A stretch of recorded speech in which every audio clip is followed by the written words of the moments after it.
The sponsor of my stream and podcast is DistroKid. If you want 10% off on your first subscription with DistroKid, release your music to the world on every major music platform. Make sure to go to my website, andrewvanzark.com, and click on the discount link under the tab of DistroKid.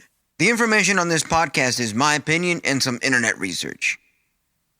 You don't know the power of the dark side. Welcome to Star Wars Chatter, hosted by Andrew Van Zark.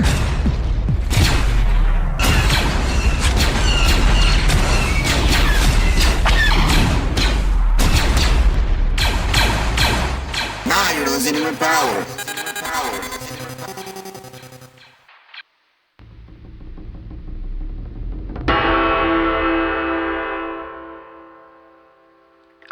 Alright, hello, and welcome to the Star Wars Chatter. I'm Andrew Van Zark, and this year's safe space is good Star Wars and music. So let's get things flowing, let's get things running, and you know how it is. It's the last episode of the season of Ahsoka. I'm really devastated and sad that it ended. I wish it would have lasted a little longer, but we had what we had, and we had a blast. At least I had a blast with the whole TV series. It was pretty amazing. It was awesome, and I wouldn't have it any other way.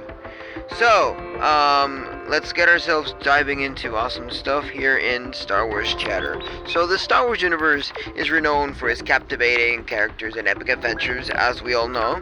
And the series Ahsoka is no exception whatsoever. You know, in the latest episode titled The Jedi, the Witch, and the Warlord, we are taken on a thrilling journey with Ahsoka Tano. You know, Sabin, and Ezra Bringer, and the formidable Grand Admiral Thrawn, you know. And so, join us now here to delve into the action-packed finale of Star Wars Ahsoka, and let's unravel the twists and turns of this galactic tale, shall we? Let's go. So, before we get into the season finale, for those of you that are not too attached to Ahsoka, don't know much about Ahsoka Tano, Ahsoka Tano, before we dive into the finale, it's crucial to understand that the remarkable journey of Ahsoka Tano.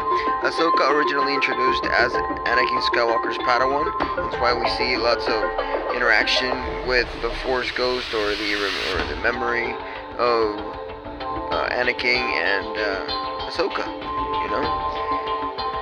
So she was Anakin's Padawan in the animated series Star Wars The Clone Wars, and quickly became a fan favorite character. Her growth from a headstrong and impulsive young Jedi to a wise and courageous leader is nothing short of inspirational. So Ahsoka's path was not without its challenges. She faced skepticism from some within the Jedi Order, due to her unconventional training under Anakin. However, she consistently proved herself through her bravery and her actions and the way that she did things, and her resourcefulness and unwavering dedication to justice. You know, perhaps one of the most significant moments in Ahsoka is her decision to leave the Jedi Order, and hence all this journey that we've been running through, hence all this time that we've been flowing with Ahsoka this whole time. There's no other way that I could see this happening.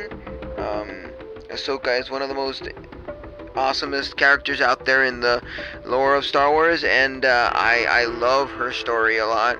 In Tales of the Jedi, we do explore a little bit more of her, but in shocking turn of events, she walked away from the Order's hierarchy and its involvement in the Clone Wars. This decision showcased her commitment to her principles and her refusal to be a pawn in the galactic conflict. You know, if we look at the way that she interacted in Ahsoka with Anakin in the World Between Worlds, you can totally see that conflict. You can totally see that she wasn't okay with the way things were running in the Clone Wars, in the Civil War, and with all the ways the Jedi's would teach her, and the things in the Jedi Order.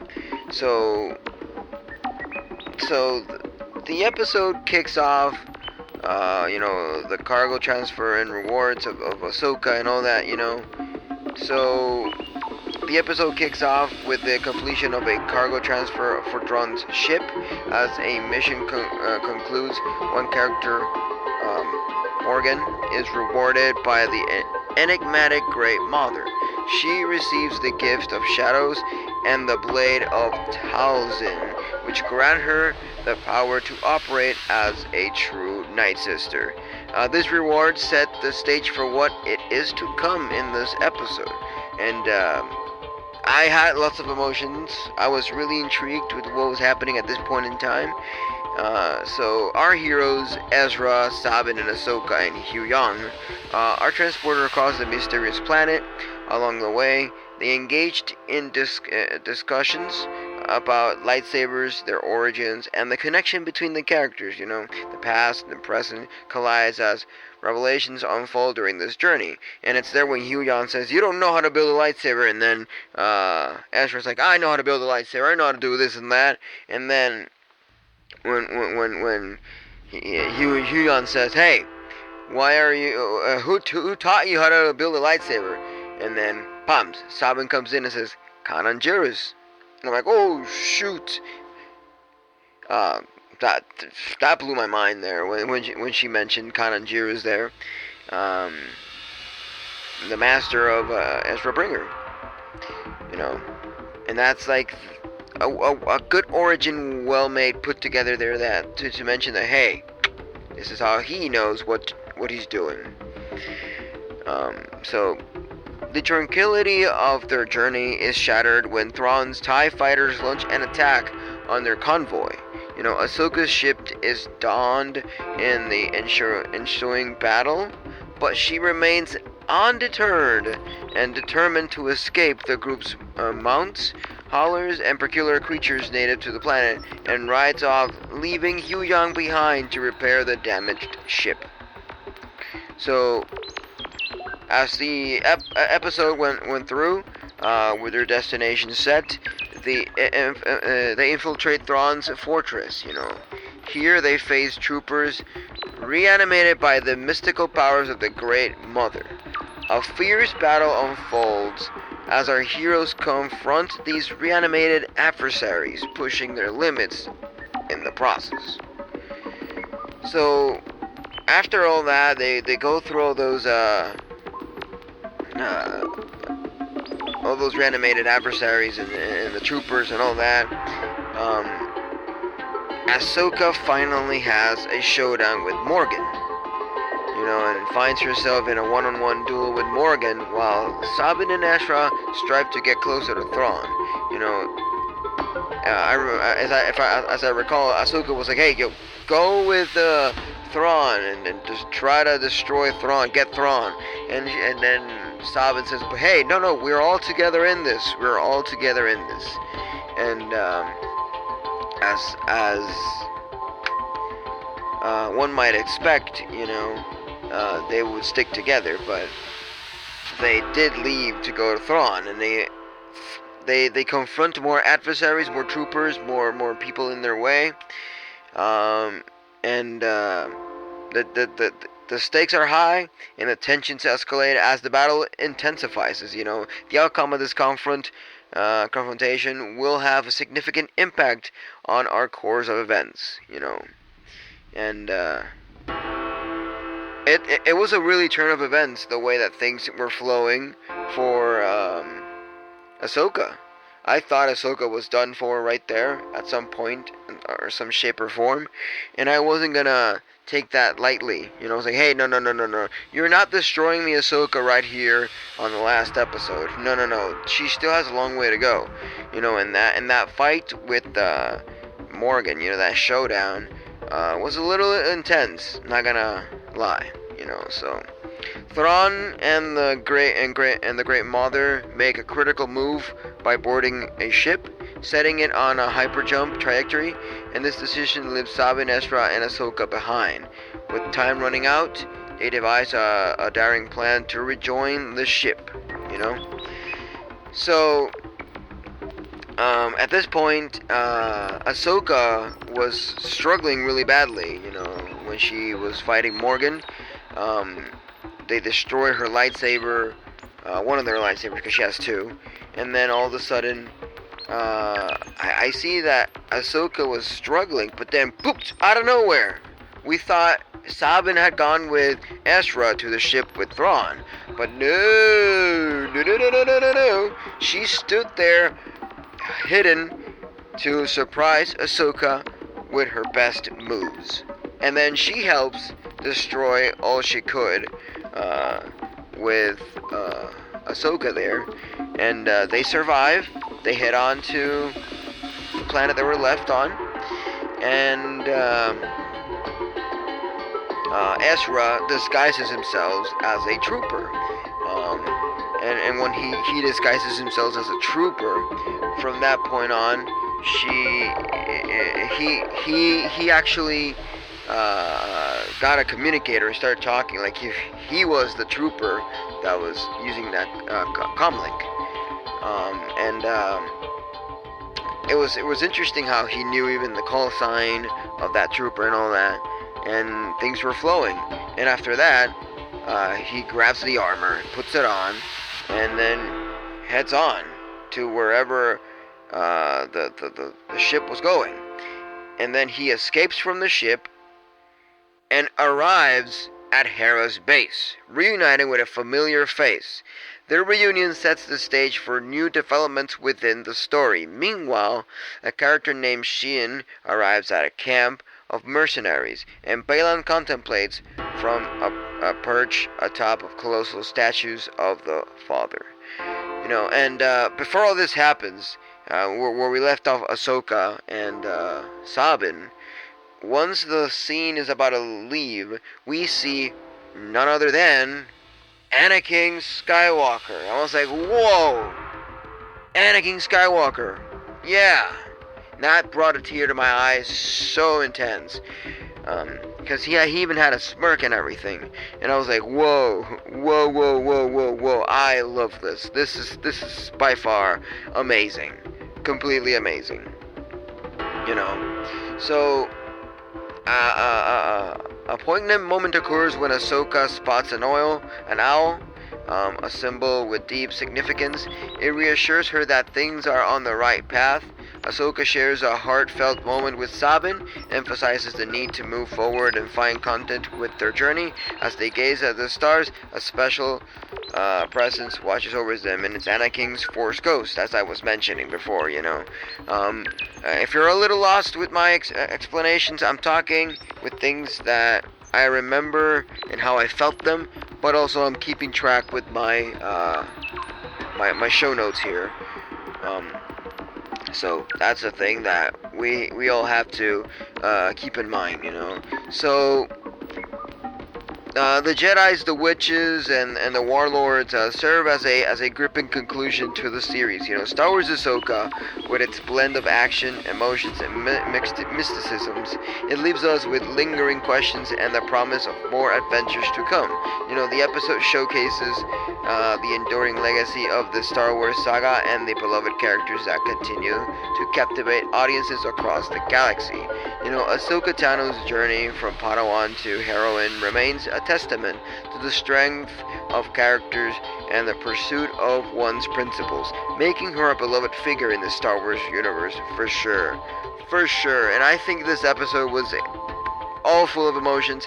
I give it a 10 out of 10. Dave Filoni has been doing a great job with Ahsoka. Ahsoka is like one of the best characters out there from modern time of Star Wars.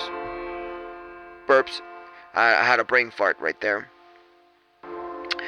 And I wouldn't see this show running any other way. It flown really good. The messages behind each episodes were really great. The way they would do the tension and release of each episode, each unveiling of the story was extremely awesome. I was not expecting Ahsoka to fall from that cliff and end up in the world between worlds with Anakin going back into Clone War era and with her younger self and all that. I was not expecting none of that. You know, this TV show blew my mind in so many ways. You know, I saw the trailers so many times and none of it gave me away anything from the plot. You know, I was still so blank with everything, and me reading Heart of the Empire gave me a little bit more of insight to Thrawn. You know, the only Thrawn I knew was the Rebels Thrawn. I didn't know Heart of the Empire, so there's many ways that we can attack this episode. There's many ways that we can flow with this. But you know, I would like to check out what other people are saying and compare it to my thoughts. You know, there's many things that we can, you know, we can show this in many ways. You know, so one question that we have been asking ourselves: why did Thrawn call Ahsoka a Ronin? You know, we all know that Star Wars was based from Japanese stuff, Japanese innuendo, and all that. So in Ahsoka Episode 8, Thrawn calls her a Ronin. Some Star Wars viewers may not be familiar with that word. So here's a quick breakdown of what it means and why he used it. So in our review, we called the 8th chapter an entertaining, you know, but frustrating finale. The most compelling elements of the series don't take precedence, making the whole endeavor feel like a table-setting exercise for whatever comes next, you know. And apparently the Acolyte might be next, but that doesn't connect to Ahsoka in any shape or form. That's way in the past, way in the back. It's like predecessing some stuff with, you know, Plagueis the Wise and all that stuff, so it doesn't connect. But maybe what we're talking here is next in Ahsoka's timeline. So it picks out with Ahsoka and company slowly traveling across Peridia with the Noti, so they can reach Grand Admiral Thrawn before he hooks up his Chimera to the Eye of Sion and jumps back to the known galaxy. So their efforts aren't necessarily in vain, as you might put it that way, but you can get our explanation here. But it's not exactly a triumph, but Thrawn hightailing it away and leaving the Ronin in the unknown regions, it's a really questionable thing. So why does Thrawn call Ahsoka a Ronin? So Thrawn calls Ahsoka a Ronin because she's a Jedi without a master. But he's wrong, because she's still guided by Anakin's Force Ghost. So Ronin is a term that dates back to the ages of samurais in feudal Japan.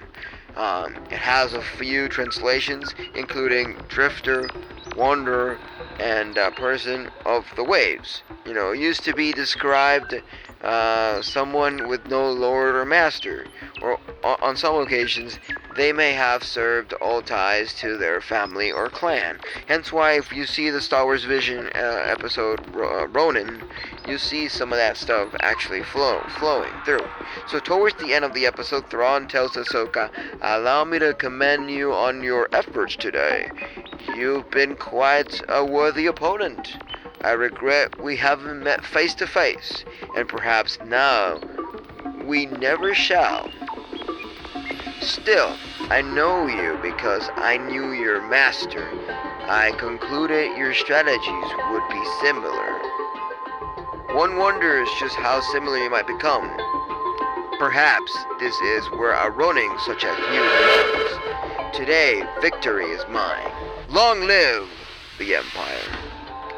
And welcome to the show, Kid Aitone. Welcome to the show. Welcome to the show. Love you. I love you too. So, he's referring to Anakin, but he's operating under the assumption that death severed Ahsoka's relationship with her master. as we saw in episode 5. The two are still very much connected, and his Force ghost was seen watching over her in the last shot of the first season. When,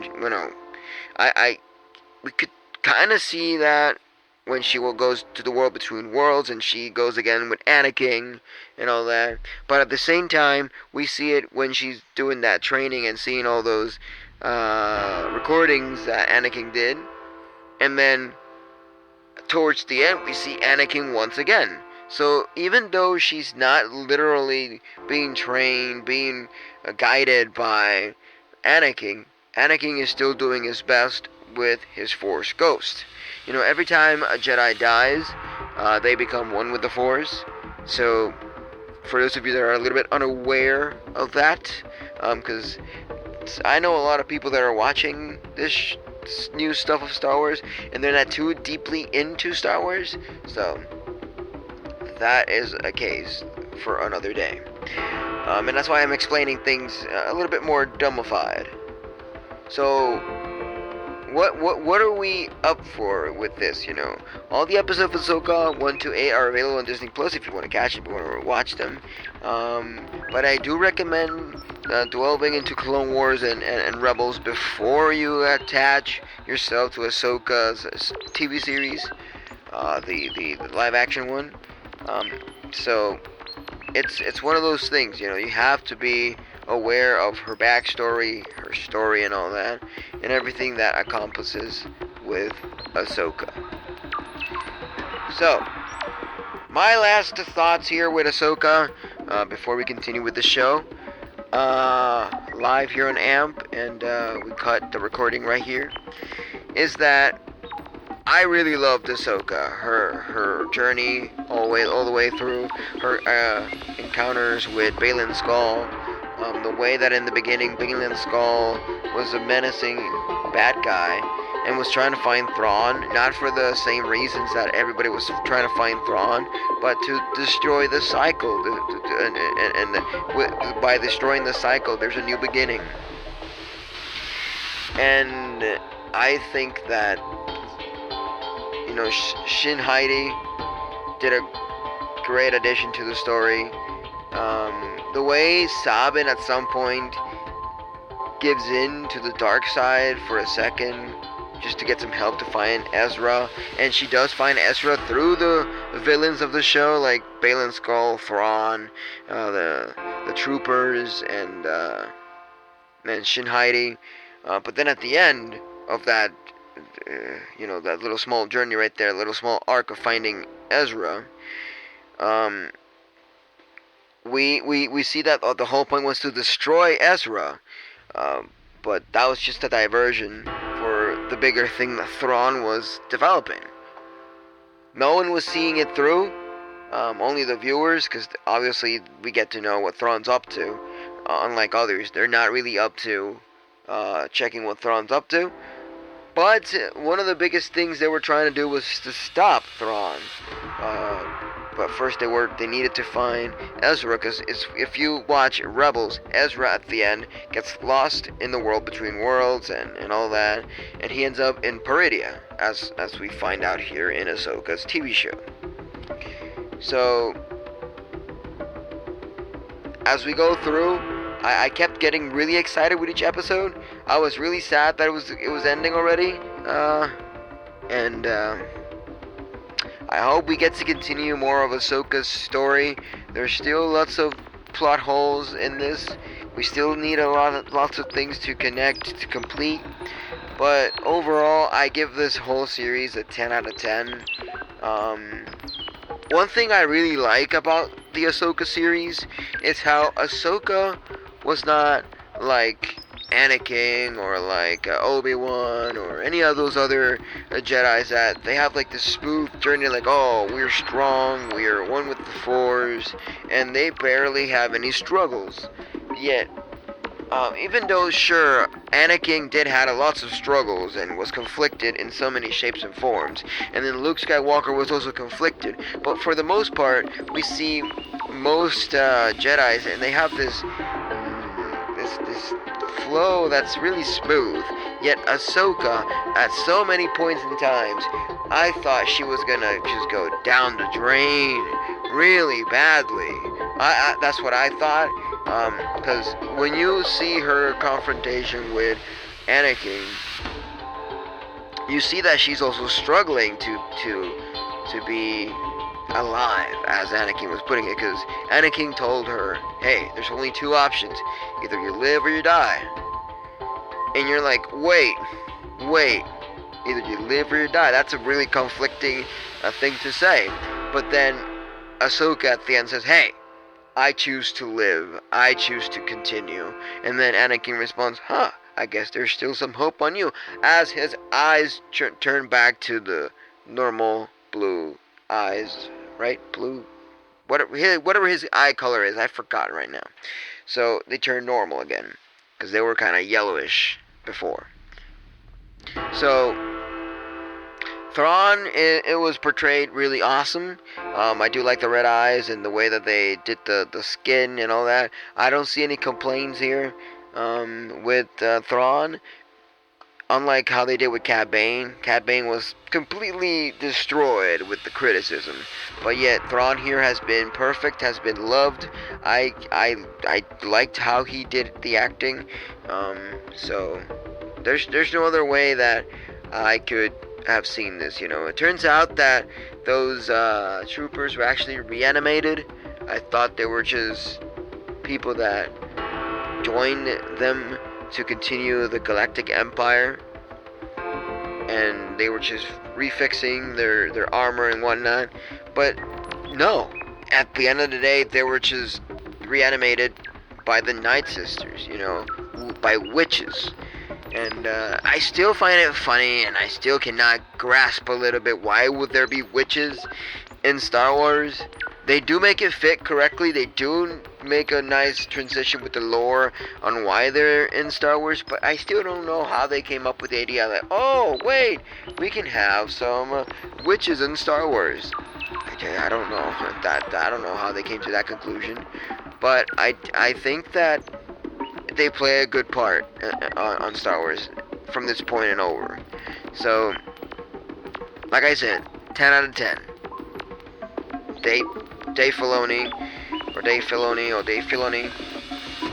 continue working for Star Wars if you want the franchise and everything to continue and everything to flow as awesome as it should, you know. So those are my thoughts on the whole series, on the finale. I'm completely satisfied, but I still want those plot holes and those extra bits and pieces that we're missing to be continued. But for now, I am completely satisfied, and I think that if anyone wants to watch Ahsoka, I highly recommend you. It's so far the best TV series that Star Wars has produced, released, whatever you want to say, broadcast, aired. I don't care what you want to call it, but it's like the best. It by far is the best. I thought Andor, nothing could have topped Andor, but boof, Ahsoka topped it really badly. Mandalorian, it's like really good, but it's your standard good of Disney Plus, your standard good of Star Wars, and then you have Obi-Wan, pretty mid. Then you have, but the fight scenes with Obi-Wan and Darth Vader are pretty good. That's the only reason I recommend people to watch Obi-Wan, just to understand a little bit what Obi-Wan was up to, and the fight scenes with Darth Vader. But with the with the Princess Leia, screw that. she was a little annoying, even though I did like Princess Leia as a little kid, but that didn't click to me as like the big step of the show, or the highlight of the show. And then there's Book of Boba Fett, that was pretty good, but not the best. Mandalorian still kicks off Boba Fett, even though Boba Fett is one of my favorite characters, as is with my brother too. But yeah, those are my thoughts here on the whole Star Wars franchise as of now with Star Wars Ahsoka. I hope you've all enjoyed it. I hope you've had a great time.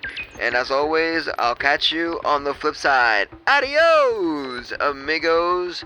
Now let's roll that outro. Bye.